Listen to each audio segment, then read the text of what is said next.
Hello, Namibia, and welcome to your daily lunchtime show where we get to catch up on current events and headlines that are in the news. I am your host for this Friday session, Priska Agnolo, and thank you so much for joining me today.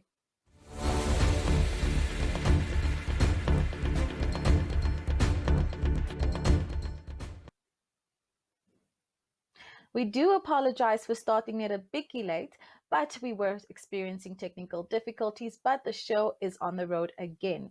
And for our first video insert today, a group of San women and girls at Drimiopsis in the Omaheke region yesterday held a peaceful demonstration. The protest came after a brutal murder in the community.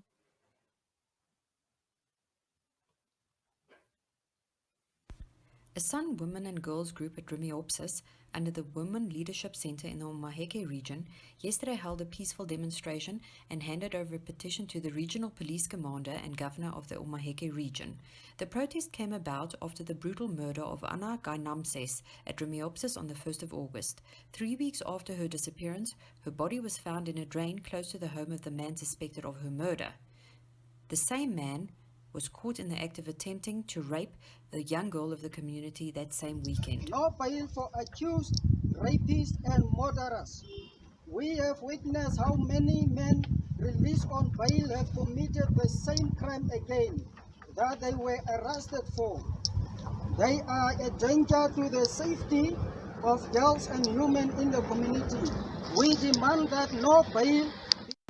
In light of the seriousness of these crimes, the group, along with community leaders, handed over the petition demanding that the accused not be released on bail, and also that the man arrested for breaking the neck of Martha Hendrick in Gobabis on 24 July not be released either. Other issues addressed in the petition include the lack of police station at Drimiopsis, that community police be given more authority, the mushrooming of illegal bars and shebeens at the settlement, and a lack of proper sanitation. The group also demands that government be held accountable for the safety of girls and women in that community.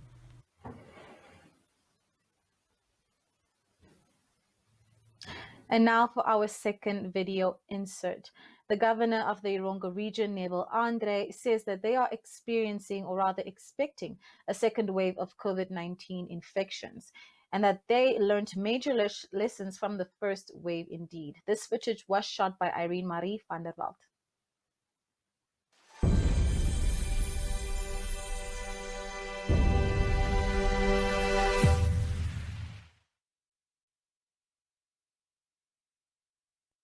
We all will remember for a very long time. However, we cannot let down our guard and vigilance as this virus is hideous and as experienced all over the world. We must expect and prepare for a second wave of infection. We now have the opportunity to review and reinforce our response system so that we are all well prepared and ready if and when the second wave hits us. We have learned valuable and hard lessons that put us in an advantaged position with regard to readiness and preparedness. Similarly, we are now confronted with the stark of realities regarding our wounded economy. Our focus is now to stimulate and rebuild on what has been eroded by COVID-19. The current infections figures emanated out of the Irongo region indicates a drastic decrease in new infections, but also the wider spread of infection in areas outside the three local authority areas, which are Sokopun, Buffelsby, and Arandis. For example,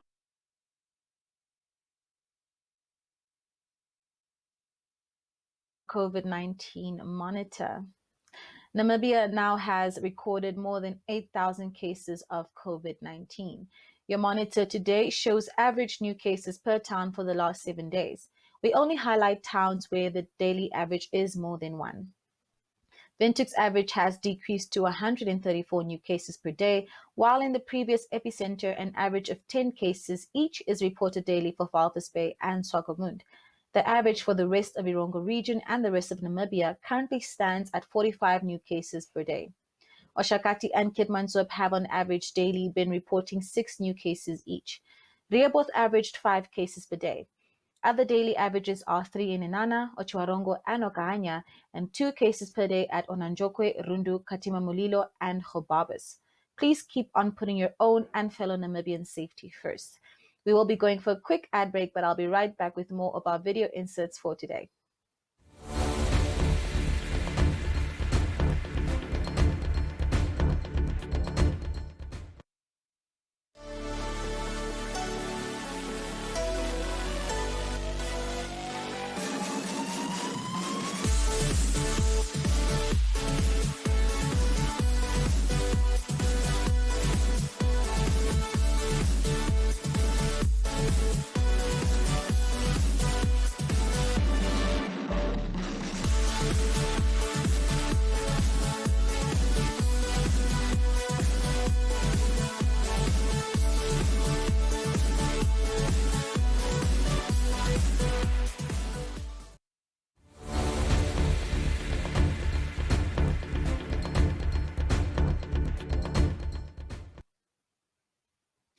And moving on, in this next clip, Inamutila Philemon, who is one of the homeless people accommodated at the Comastal Stadium, talks about his living conditions.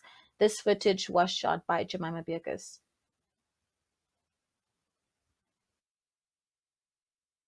Okay, Bakan. Okay, my name is Inamutila Philemon. I'm the chair of the camp. I'm the camp leader. And we've been here from say 20th from the 20th of March 2019. We've been allocated here to COVID-19. It's the emergency that was set up by the president. So we were put here. Okay. Most of us here, when we came here, we saw this as an opportunity. And most of people does not know why they are here. They just thought they were just brought here for safety and all that. So most of the people here are young people. Some of them are uneducated. And I thought also, as a leader here, it's a platform and an opportunity for the government and also private institutions able to come in and help these people with some vocational training, some young guys that did not finish the school, maybe to go back to school and all that. So living it's fine because most of the people did not have any roof on their heads. Most of them did not get every day in the morning 3 times a day a meal as they were outside. So, and we have to be thankful for most of us that are getting that. Because people outside does not get. There are people, vulnerable children out there in the streets that do not even get anything. So, certainly we are lucky that we are here. It's just that now we are having the challenges of COVID. And the other thing, we do not know, we are now in the dark. Because last time, 29th of May, the vice president was here. He said, no, we came here to see, and he said, no, he talked about shelter and work and all that. So we also drafted letters to the chairperson of psychosocial support group, I myself, and it was read. So we did not even receive any feedback on that. Because the question that is now here is, where are we going from here? Where to? Because we are sitting in the dark, we do not know what's going to happen tomorrow, the day after tomorrow, because the social workers here also does not know what the answers are, because you're not getting any feedback to give us feedback on anything that is happening. So we also just want to beg the government, just someone to come, even the governor or someone, just to give us a peace of mind, so we can also be rested to know what is really going on. That is all I think.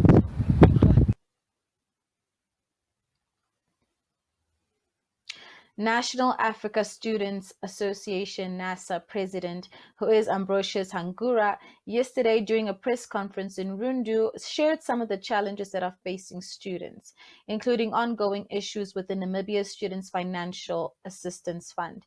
This footage was shot by Kenya Kamboe.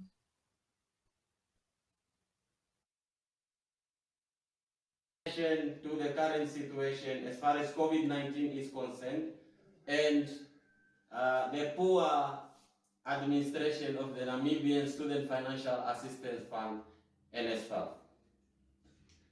But as we start, the first thing we want to raise is the fact that we are well informed about the fact that COVID-19 is a global pandemic, which was so endorsed by the World Health Organization.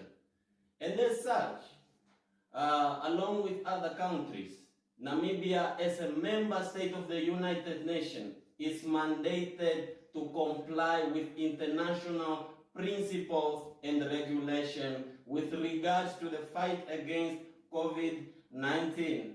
However, as an association, we believe that the situational needs and the direct needs of the citizenry should be the determining factor as to what type of regulation or rule is imposed on such countries' citizenry, rather than just applying rules because they were so imposed by the United Nations. Because it's high time that Namibia and African leaders decide to start making a decision that suits and speaks for the needs and interests of the African continent, rather than just to copy and paste. However, as a law-abiding civic organization, the National African Student Association would like to categorically make it clear that as an association, we comply with the state of emergency regulation as it was imposed by President Hage Geingob and as advised by the Ministry of Health and Social Services. And we hereby call on all our members and all the student populace to also conform to such principles, as ours and our family's life solely depend on such. However, no one knows if and when is COVID-19 going to end, so we need to strategize as a country and as a citizen on how we will continue living our normal lives in this pandemic. The National African Student Association would like to categorically make it clear that we do comply with the state of emergency regulation. It is then for the above reason that NASA seek to raise the very serious issues, that are affecting our Namibian students. And we start with NSFAF. According to the NSFAF Act, NSFAF, Namibian Financial Students Assistance Fund, is mandated to provide financial assistance to eligible or registered students who are pursuing an accredited course at an institution of higher learning which is gazetted by the Ministry of Higher Education and recognized by the National Council of Higher Education. However, it seems that NSFAF continue to formulate policies and apply projects that are inconsistent with their own age and that discriminate the students from benefiting from funding.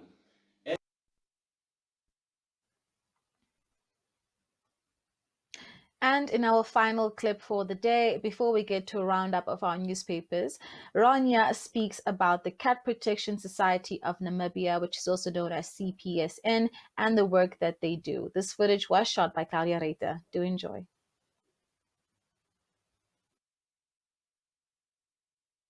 Hi, I'm Ronya. I am a member of the CPSN, which is short for Cat Protection Society of Namibia.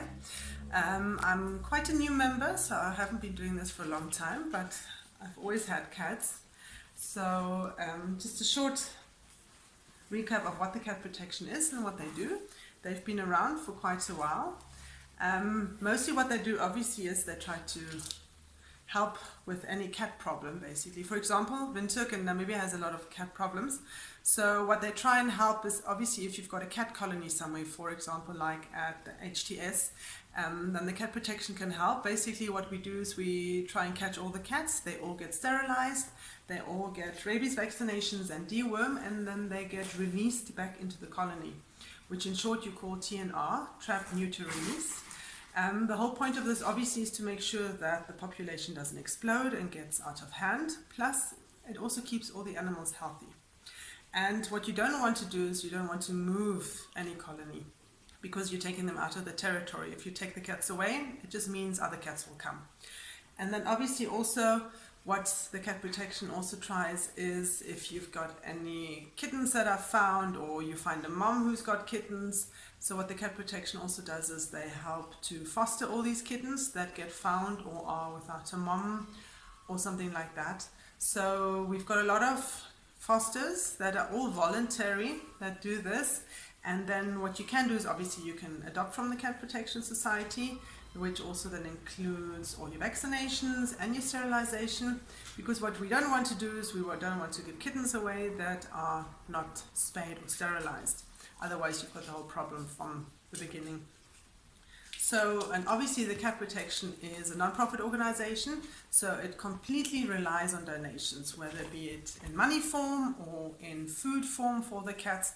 So yes, anyone who's interested is more than welcome to donate, be it time, be it money, be it food. So that's a short recap.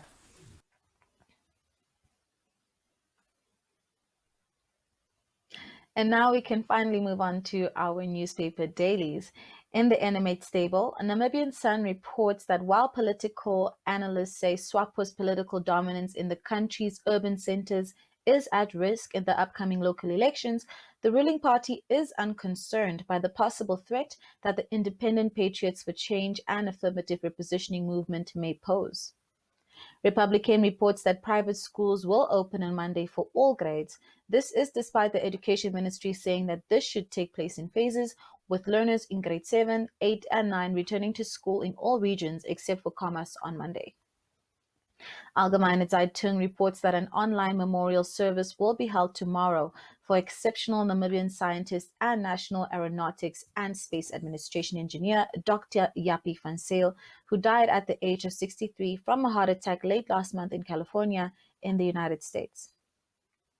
The Namibian reports that Landless People's Movement leader Bernardus Swartboy has accused Defense Minister Peter Hafeni-Villo of aligning with China and attempting to divert attention from the corruption that has rocked the ruling party.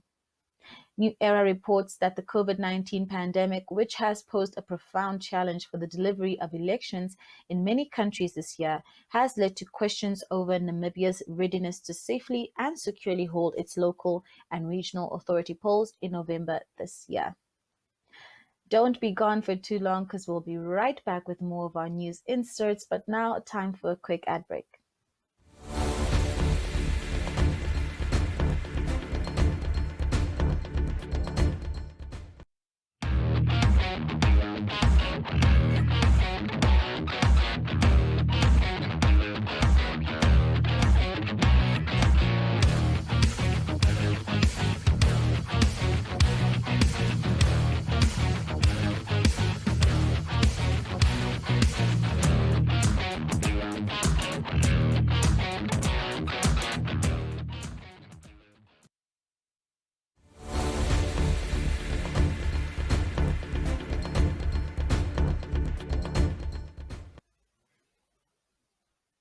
And now we move on to the inside of our daily newspapers today. The affirmative repositioning movement has secured the services of a lawyer as it takes the fight to Urban and Rural Development Minister Erastus Utoni and the Okahanya municipality to prevent the eviction of large groups of people squatting on municipal land. Republican reports that the 3-day delay of a road project between Gobabis and Aranos has cost taxpayers about 9 million Namibian dollars. This is after communities surrounding the project demanded that they supply 70% of the labor. The Namibian reports that a family of 9 from Mochimise's Achterlaan in Windhoek is facing uncertainty after receiving an eviction order from the owner of the land where they have built their shack. Allgemeine Zeitung reports that the country's COVID-19 infections have soared above 8,000, with Health Minister Dr. Kalumi Shangula also reiterating that remdesivir is not a cure, but a treatment for severe patients. New Era reports that Windhoek High Court Judge Hosea Angula said that the application by Seaflower Pelagic Processing to interdict the Fisheries Ministry from auctioning off fish quotas was a desperate attempt to save its cozy relationship with the National Fishing Corporation of Namibia.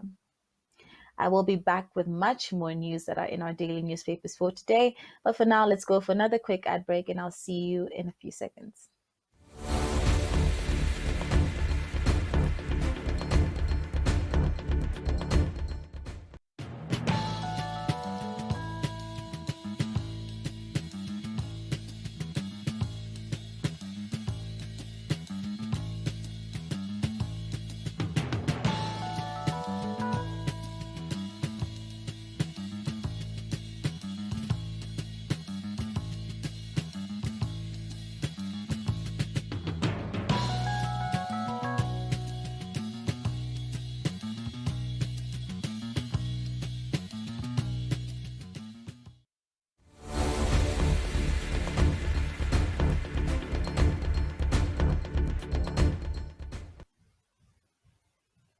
And in other news, the Namibian Sun reports that group of diverse Namibian media professionals have written a letter to President Hage Geingob about Press Secretary Dr. Alfredo Hengari, who they say has, since 2018, used tactics that bluntly undermine the role of the press.